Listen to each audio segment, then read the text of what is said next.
Video चलो गया done. नमस्कार व्यापारी मित्रों, सीए प्रीतम बत्रा, नागपुर। मित्रों, आज मैं एक विषय पे आपसे चर्चा करने आया हूँ। जैसा कि मैंने मेरे पहले भी वीडियो में क्लियर किया और अभी से सर्कुलर नंबर 193 आया है, जिसमें हमने पुराने वीडियो में डिस्कस किया था कि दिनांक 1/1/2022 से सरकार ने GSTR 2B इस फॉर्म को लॉन्च किया है और इसमें जितना क्रेडिट दिखता है उतना ही क्रेडिट आपको लेना चाहिए। सिंपल भाषा में तो बहुत अच्छा लगता है कि यानी क्लियर दिखता है, बट इसके साथ में क्या प्रिकॉशंस आपको लेनी चाहिए, इस विषय पे आज मैं चर्चा कर रहा हूँ। क्या GSTR 2B यानी मेरा पूरा ITC हो गया, क्या उतना क्लेम कर लूँ तो मैं कोई गलत नहीं कर रहा, क्या मुझे 2B क्लेम करने के बाद मुझे कोई नोटिस नहीं आएगा, क्या मैं सब सही हूँ, क्या ऐसे कई सवाल हमारे पे आएंगे, क्योंकि ये आज नहीं, आज से कई समय कुछ समय बाद नोटिस आएंगे कि जो ITC आपने 2B से क्लेम किया उसमें भी कुछ गलत हो सकता है। तो उसी विषय की जानकारी देने के लिए मैं आपको आज यहाँ पे आया हूँ।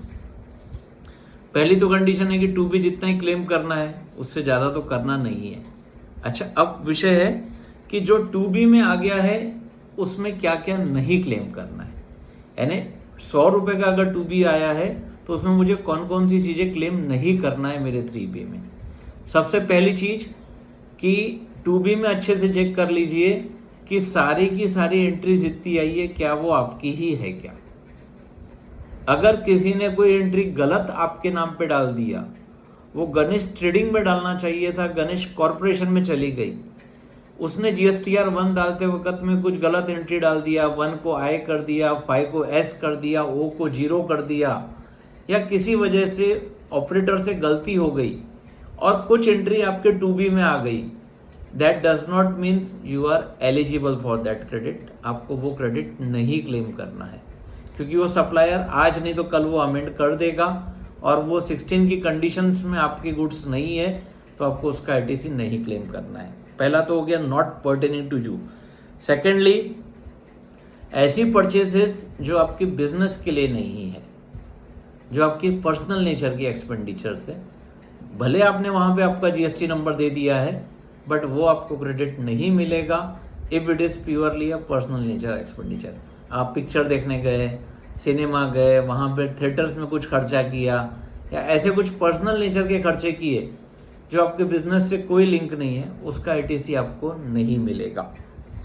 थर्ड, ये चीज़ें होती है कि हम जिस भी दिन 2B में शिफ्ट होते हैं तो 2B क्या होता है, 2B में इस मंथ में जितने GSTR 1 फाइल्ड हुए हैं उनका क्रेडिट आता है। तो इसमें ऐसा भी हो सकता है कि मेरे वेंडर्स ने पुराने 6 महीने के GSTR 1 आज फाइल किया होगा, तो वो भी सारे इनवॉइसेस आज आ जाएंगे मेरे इस महीने के 2B में, लेकिन ये 6 महीने के ITC मैं पहले क्लेम कर चुका हूँ। तो आपको जब 2B देखेंगे तो इनवॉइस डेट देखना है कि जो इनवॉइस डेट ये मंथ की है वो, या तो जो मैंने पहले क्लेम नहीं किया है वो, जो पहले क्लेम कर चुका हूँ वो ITC मुझे दोबारा क्लेम नहीं करना है। अदरवाइज पहले भी आप क्लेम कर चुके हो 2A के बेसिस पे या बिल के बेसिस पे, आज 2B में दिख रहा है फिर से क्लेम कर लिया, तो ये डबल क्लेमिंग हो जाएगा और इसका बाद में आपको नुकसान भुगतना पड़ेगा। दूसरी बात है, आप एक चीज़ और देखिएगा कि 2B तो आप मंथली फाइल करते जा रहे हैं, उसमें 3B का स्टेटस नहीं आता है आपके सप्लायर का। तो आपसे एक रिक्वेस्ट है कि आप 2A भी चेक कर लेवे। अगर आपके सप्लायर का वहाँ पे कॉलम आता है 3B फाइलिंग स्टेटस, तो आपके पार्टी ने अगर 3B नहीं फाइल्ड किया है, सिर्फ GSTR 1 फाइल किया है, तो आपके वो 2A में भी आ गया, 2B में भी आ गया, बट ये क्रेडिट आपको मिलेगा नहीं, क्योंकि इसमें आपकी पार्टी ने टैक्स का भुगतान नहीं किया है। जो 16(2)(c) की प्राइमरी कंडीशन है that tax should be paid, तो ये पेड नहीं हुआ है तो आपको क्रेडिट नहीं मिलेगा even though appeared in 2A and 2B। वो चेक कर लीजिए। उसके बाद में अच्छा, 2A में सप्लाई अट्रैक्ट RCM भी आ जाता है। RCM है ना, रिवर्स चार्ज मैकेनिज्म, जिसमें आपको टैक्स भर के क्रेडिट लेना है। तो इसमें आपकी पार्टी ने टैक्स भरा हुआ नहीं है, वहाँ एक कॉलम आता है सप्लाई अट्रैक्ट RCM यस या no, supply attract RCM yes दिख रहा है, यानी यहाँ आपको ही टैक्स भरना है और क्रेडिट क्लेम करना है, आपकी पार्टी ने टैक्स भरा हुआ नहीं है, तो उसको आप क्रेडिट क्लेम ना कर ले जो आपकी लाइबिलिटी है, उस चीज़ का ध्यान रखिएगा। उसके बाद एक इम्पॉर्टेंट सेक्शन है 17(5) कि ब्लॉक क्रेडिट है, कुछ खर्चे हमको किसी भी हालत में अलाउड नहीं होने वाले हैं, चाहे वो हमारे बिजनेस के हो चाहे ना हो। कौन कौन से है, कुछ 4-5 नाम मैं आपको बता देता हूँ, बाकी तो बहुत लंबी लिस्ट है। एक है vehicles, 2 wheeler 4 wheelers, purchase and repair insurance of this vehicles आपको अलाउड नहीं है। अगर आप कार में डील करते हैं 2 व्हीलर में तो मिलेगा, but in general business purpose के लिए ये खर्चे अलाउड नहीं होते हैं, इनका आईटीसी नहीं मिलेगा।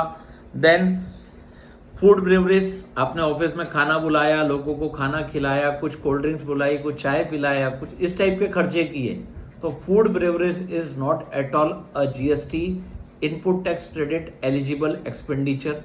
उस पर आपको कोई भी जीएसटी लगा भी है तो क्रेडिट नहीं मिलेगा, भले ये आपके बिजनेस के रिलेटेड एक्सपेंडिचर था तो भी।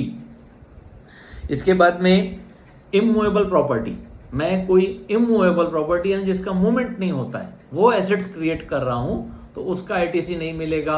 मैं बिल्डिंग बना रहा हूँ, रोड बना रहा हूँ, टाइल्स लगा रहा हूँ, गोडाउन की दीवारें बना रहा हूँ, ऑफिस बना रहा हूँ, electric fitting underground concealed fitting कर रहा हूँ, इनका आईटीसी नहीं मिलेगा। लिफ्ट का आईटीसी नहीं मिलेगा। This is a immovable assets, इनका आईटीसी नहीं मिलता है। देन गुड्स लॉस्ट स्टोलन या थेफ्ट, आपका माल चोरी हो गया, नुकसान हो गया, सरकार का बोलना है कि अब ये माल बिकेगा नहीं, इस पे जीएसटी कलेक्ट होगा नहीं, तो इसका आईटीसी आपको नहीं मिलेगा। इसका आप इंश्योरेंस क्लेम करिए और वहाँ से फुल वैल्यू पे क्लेम करिए इंक्लूडिंग जीएसटी। हम आपसे जीएसटी नहीं देंगे, आपको जीएसटी जो आपने क्लेम कर लिया है वो वापस कर दीजिए। ये बहुत इंपॉर्टेंट हो गया। और एक लास्ट पॉइंट है, अगर आप टैक्सेबल और एग्जम्प्ट दोनों सप्लाई में डील कर रहे हैं तो प्रोपोर्शनेट आईटीसी मिलेगा to the extent it is taxable. मित्रों, ये जानकारी आपके लिए देना बहुत जरूरी था। तो in gist to be is not 100% ITC eligible, उसमें केयर करके क्लेम करिए, अन्यथा आपको कोई नोटिस आ सकता है जिसमें इंटरेस्ट का प्रावधान 18% का है और साथ में पेनल्टी भी है। तो मित्रों, यह जानकारी आपकी सुविधा के लिए दी गई थी। अन्य किसी विषय पे आपको कुछ लगता है तो आप मुझे संपर्क करें, या जीएसटी का सेक्शन 16, 17 एंड 18 ये 3 सेक्शंस पे आप रेफर करिए। थैंक यू, धन्यवाद। सीए प्रीतम बत्रा।